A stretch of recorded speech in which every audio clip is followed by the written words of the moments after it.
వైశాఖ పురాణం 29వ అధ్యాయం తుని మోక్షప్రాప్తి.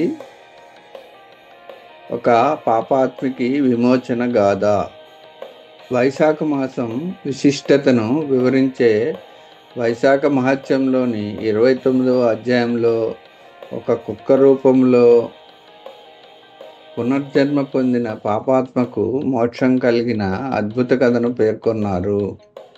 వైశాఖ మాసంలోని శుక్ల ద్వాదశి తిథి అత్యంత పవిత్రమైనదిగా, పాపాలను నాశనం చేసిందిగా పేర్కొంటారు.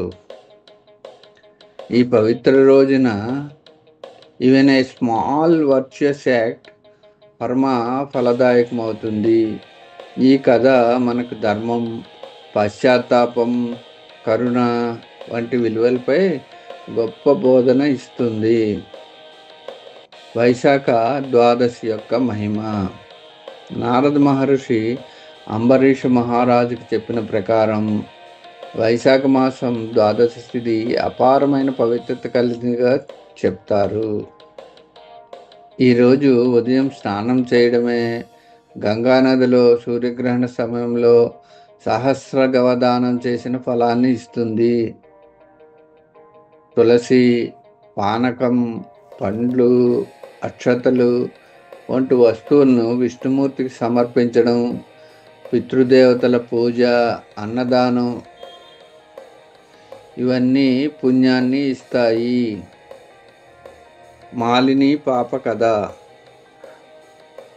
పూర్వం కాశ్మీరంలో దేవవ్రత అనే బ్రాహ్మణుడు తన కుమార్తె మాలినిని సత్యశీల అనే ఉత్తముడైన భర్తకు ఇచ్చి వివాహం చేశాడు. కానీ మాలినికి ధర్మము, ప్రేమ, శాంతి తెలియని జీవితం. భర్తను తన కట్టుబాటులో ఉంచేందుకు ఆమె మాంత్రిక స్త్రీ సహాయంతో మంత్రం, యంత్రం, మాయపొడి వాడింది. ఆ పొడి వల్ల ఆమె భర్త తీవ్ర రోగానికి గురై నిస్సహాయుడయ్యాడు.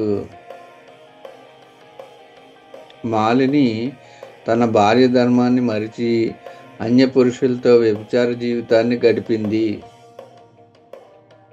ఆ పాప ఫలితంగా ఆమెకు వ్యాధులు వచ్చి చివరికి మరణించింది. తర్వాత పునర్జన్మలలో ఎన్నో పీడలను అనుభవించింది. కుక్కగా పునర్జన్మ. తన పాపాల కారణంగా ఆమెకు మానవ జన్మ దక్కలేదు. చివరికి కుక్కగా జన్మించింది.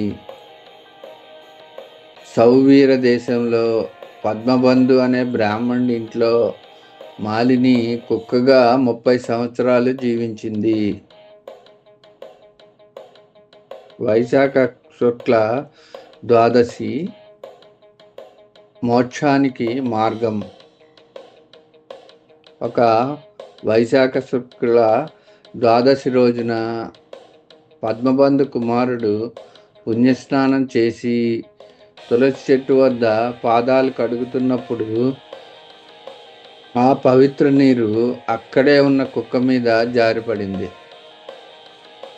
అప్పుడు ఆ కుక్కకు పూర్వజన్మ జ్ఞానం వచ్చి తాను మాలిని అని గుర్తుకొచ్చింది. ఆమె వెంటనే పద్మబంధుని వద్దకు వెళ్ళి గత జన్మ కథను చెప్పి పాప పరిహారానికి అతని ద్వాదశ పుణ్యాన్ని ఇవ్వమని వేడుకుంది. బ్రాహ్మణుని కరుణ. పద్మబంధు మొదట కొంత సందేహించాడు.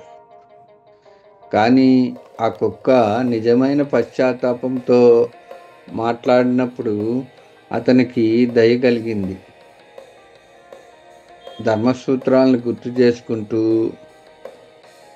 దదీచి ఋషి తన ఆస్తుల్ని త్యాగం చేసినట్లు, శిబి మహారాజు తన మాంసాన్ని ఇచ్చినట్లు, ధర్మమే అధికం అని భావించి తన వైశాఖ ద్వాదశి పుణ్యాన్ని ఆమెకు సమర్పించాడు.